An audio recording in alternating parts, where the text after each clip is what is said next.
Yeah. So operations questions. When would you want to take the trips? Frequency, travel time, and convenience. Um, I think someone mentioned sort of time, operating hours. Would love to hear about what people think would be good operating hour times for this. Is it traditional 9 to 5? Is it really in the afternoon, evenings, weekends? Those are the type of things we really would love your help in knowing. For us, so Lucy says for our students, they would like it to be 3 to 7 p.m. And I take it that's Monday to Friday. Yes, so for college track itself, we would like to see it between 3 to 7 o'clock Monday through Thursday. Typically, we're not here on Fridays. And going back to that previous slide is a lot of the help that would be provided to students is connecting the shuttle to bus stops. So typically we've had a number of students who pull out of the program because of issues about walking from here to some of the connection points of the shuttle, especially into winter, where the sun sets a lot earlier, and so they don't feel safe walking at night. So if we can have connections maybe to the main points on Palu or down where the community center is, where some of the bus stops stop, in addition to the T. Great, thank you. Any other thoughts around sort of either timing or other connections that should be made?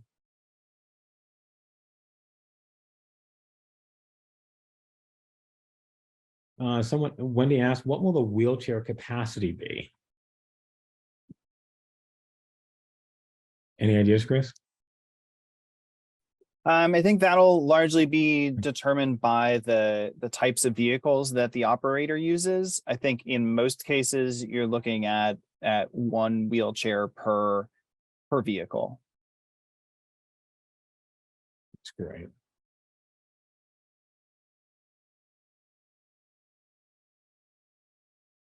Lucy, thank you for this. The need to connect to hospitals is pretty critical, given we are number one. We have a number of senior housing around this area. We've heard that before, love it. This reinforces it again and again and again, which is exactly why we're doing this. Does anyone have concerns around using apps or the trilingual center to actually call or get the shuttle to their location?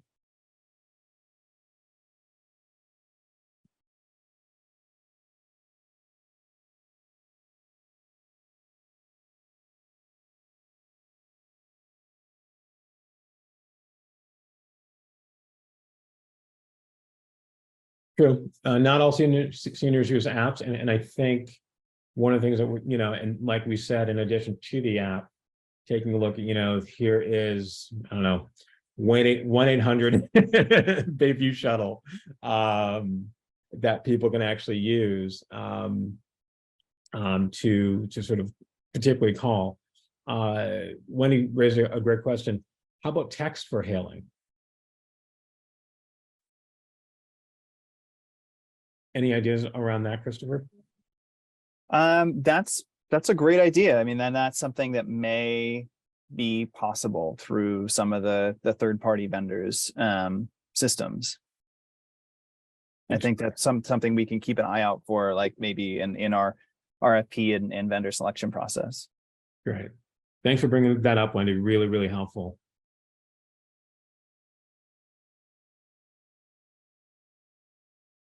Yes. So, and this is something that we really need to be aware of. Thank you, Ivan, for this. The elderly may have some impediments to effectively using an app, such as vision impairment or cognitive decline. So I think those, again, are things that we'll have to sort of factor in, especially with the app. And not only making ADA, it's not ADA, but like really sort of accessible, but making it simple I mean, really simple, so that people can use it. Now with cognitive decline, that is something that I think we need to be aware of and sort of take a look at with vendors and see how else they might have solved this. And maybe in those situations, we sort of take a look at, your friend rides free or something, or some kind of buddy system to help seniors do that work. But thank you very much for that, Ivan. Really appreciate that. Just kind of adding to that conversation is what is the thought of having, yes, we're talking about like on demand, but what if we have certain areas as like bus stops where the shuttle, as they go through and weaving through, that they do a pickup in those areas if there is a rider there. Like that could solve some of the issues with, app usage and whatnot, where people know that, hey, the shuttle, if it's coming by, it will stop in this area. It doesn't have to be multiple points. It's enough of a common pickup point. Mm-hmm. So your point being particularly around, hey, if there are issues of cognitive decline or seniors, whatever else, that maybe there are a couple of spots that are sort of more fixed, and if people are there or Yeah. okay. Yeah, people could wait at those spots, and if there is a pickup, there's a pickup. If there isn't, there isn't. Because sometimes it's really just folks not necessarily being able to use the app, right? Or they're somewhere around there, they can't walk anymore.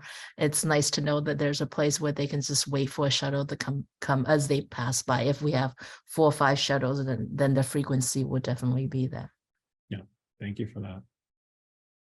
Wendy asks, are there level boarding shuttles? I'm not quite sure what that means. You want to feel free to unmute or just put in chat and let us know a little bit more detail around that. I think would be really helpful.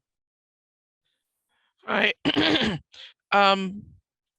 So in the older days, buses used to have this ramp that that goes up 3 steps. Okay. Level boarding is literally like a single step. I think all of the buses now have single step, into that's what they're called level boarding. And I was wondering whether there are such things as shuttles with this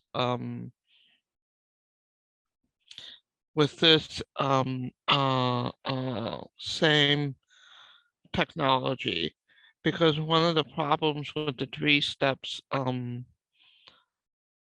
ramp boarding was the fact that the equipment broke all the time because it's more complicated to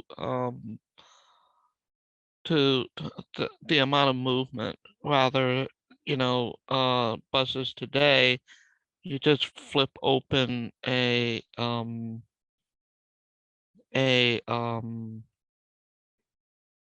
ramp, and that's what level boarding means. Yeah. Thank you for that. We really appreciate that, that question, comment, and explanation. Chris, is that something that we can add to the RFP process to sort of have people? Yeah, well, I think level boarding, it'll be determined by the type of vehicle used by the vendor. But I think most of these dynamic shuttle programs typically operate with a minivan sized vehicle. And that being the case, it would be a much lower boarding than, say, like a paratransit vehicle, which has, is very high up and has several steps to get up to the main seating area. That's great. And thank you for this. Ivan wrote a couple of the attendance rides free idea, static stops for impaired elderly patrons might be beneficial. So I think that's some good feedback and insight to sort of be able to take forward. Because although I know for me, using an app is actually easy, right? It's not for a lot of folks. So to be able to think through this It's exactly why we're doing this. So we really, really do appreciate you today and sort of taking time out of your day to have this level of conversation.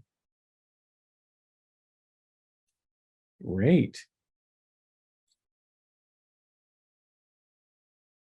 Connections to parks would be great as well. I think sort of having that outdoor space, Chris sort of touched base on that. We just need to hear more of it from the community just to make sure that we can like ensure that it gets in there. I think last time we also heard a lot around sort of potential like family field trips or family outings and sort of be able to use something like this to facilitate that. I love this idea of being able to connect to different bus stops, because we talked about that and others sort of talk through that. And, you know, hey, either part of the chat in the survey that we sent, if you could tell us which ones or which locations would be the best, that would actually be really helpful for us too. And one of the things, and this just got my mind sort of going as we're thinking about connection to parks, might be kind of interesting to connect with Park and Rec. And I know that they have a Bayview specific group that we can reach out to. So I'll then sort of do that if it hasn't already been done, sort of see what we can do around sort of this outdoor space, because it also has a huge effect on our sort of mental health to sort of be out there in the open air.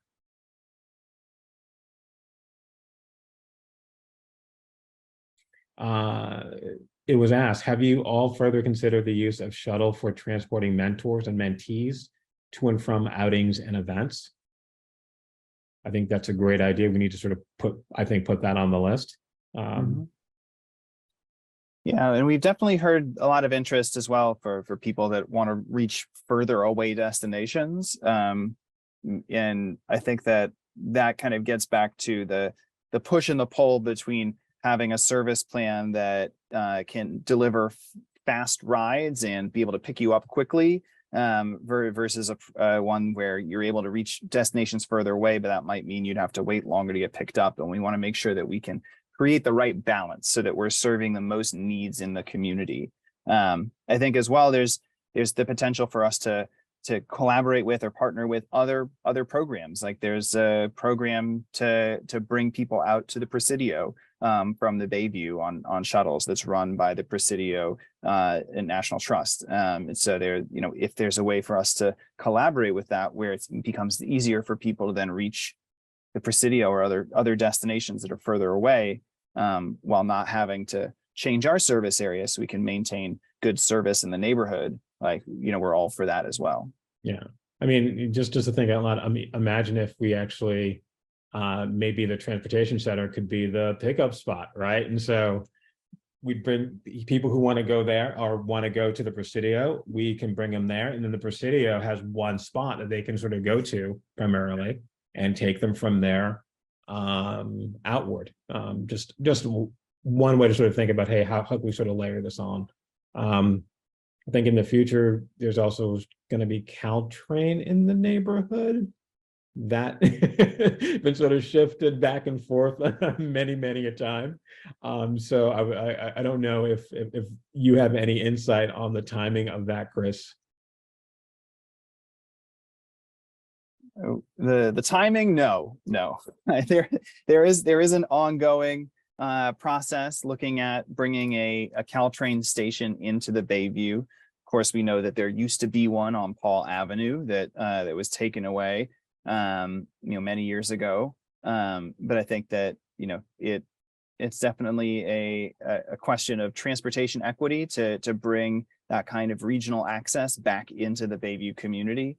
And I know there's been a lot of back and forth about where's the right place to put that station. But I don't have a good answer right now on what the timeline looks like for, you know, making decisions and starting construction. Yeah, I mean, and for me, it would simply be one of those things that if this is running and that Caltrain goes in at some point in time, then we might like make that one of the many stops that people can actually sort of get to and potentially optimize that depending on the rollout. But it doesn't sound like that's going to happen. It's going to happen in transportation time. Let's just put it that way. I want to actually just say something from Josh Silver. Hi, Anietie, thanks for the presentation. This is Josh Silver from SF Rec and Park. Thanks so much for being on this today. We've been discussing the shuttle with MTA and Christopher in relationship to the neighborhood and parks, and specifically India Basin Shoreline Park. We are very interested in seeing this succeed. Please reach out if you'd like to discuss further. Absolutely. So I think this is the power of what we're doing with these online and in-person connections. And I know Chris is sort of out there doing his thing, talking to a number of the different city agencies. So I just want to thank you for doing that, Christopher, to sort of make that happen. So really appreciate you, Josh. Sorry, Joshua, and Ivan. Let's see, perhaps there could be a way to request a specific destination with a fairly long lead time.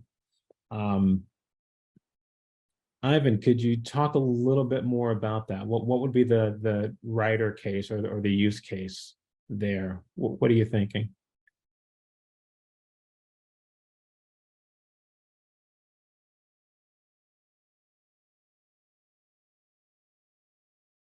Oh, Wendy had a great suggestion. I wonder if it would make sense to incorporate a teen volunteer internship program within the shuttle program itself.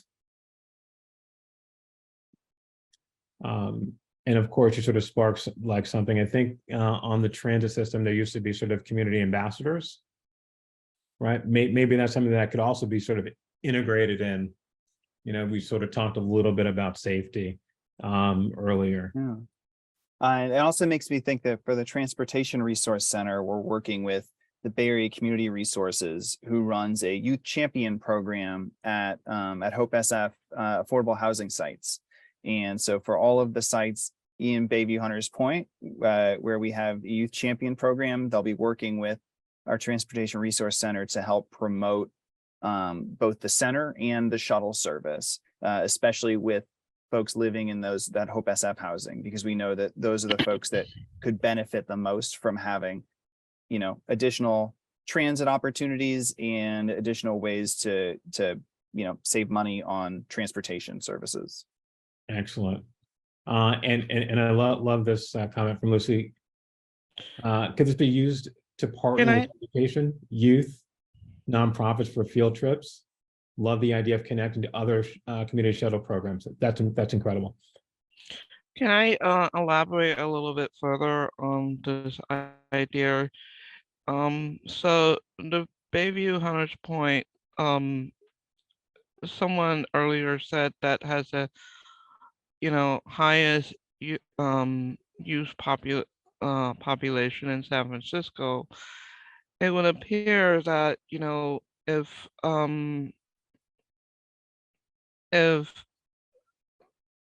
this is the case, then if we can, you know, get a percentage of these young adults to you know, to participate in the community. The San Francisco Public Library have these youth volunteer / internship program, most recently as like tech mentors or something like that, you know, during the school year. And then maybe in combination with a summer youth program type situation, you know, that they could have, you know, a short summer internship, you know, doing that, so that the driver can focus on driving and maybe have somebody else, you know, being there for other things. I think that might also possibly drive, you know, an exploration of, you know, becoming as a possible pipeline to becoming muni drivers or something like that. Thank you so much for that. I mean, if even a little tiny percentage of that works out, then, I mean, I'm not sure, but I think a good number of community operators, they don't live in the city. Okay, and so this might possibly have a homegrown component of having people who live in the city, stay, work in the city, stay in the city, keep the money in the city type situation. Thank you so much for that. And with that, I want to say thank you to everyone. We want to sort of be in and out during your lunch hour, and we'll sort of be able to share the things that are sort of most important and get this really incredible and amazing feedback. So I want to thank all of you for being part of this today. Christopher, thank you again for being part of it. And we will be following up with everyone soon. And just so you know, if you want to go, sfmta.org/Bayview Shuttle. You will find a lot of information about the shuttle there. In addition, if you have any questions, please use this community at onebayview.com. Reach out to us. We totally want to sort of get there. If you know of anyone else, any other groups who might want us to sort of have a conversation, we definitely want to do this because, as Chris said, look, we are all about doing this. The RFP is coming up. A lot of questions are being raised. We actually want to incorporate that all into the process moving forward. So with that, I want to say thank you. Chris, any last words? Christopher, any last words? No, just thank you for hosting this, Anietie. Thank you for the conversation. I really appreciate all the questions and the feedback today. I think it's just going to mean that we're going to have a better program for it once we do launch. So really thank you all. Thank you. Have a good rest of your day.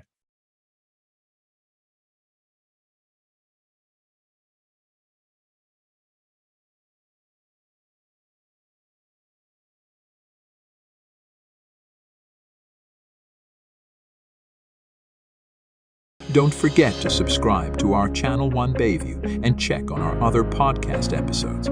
You can also visit our website at www.onebayview.com. Get connected with the community by visiting our social media accounts in Facebook, X, and Instagram.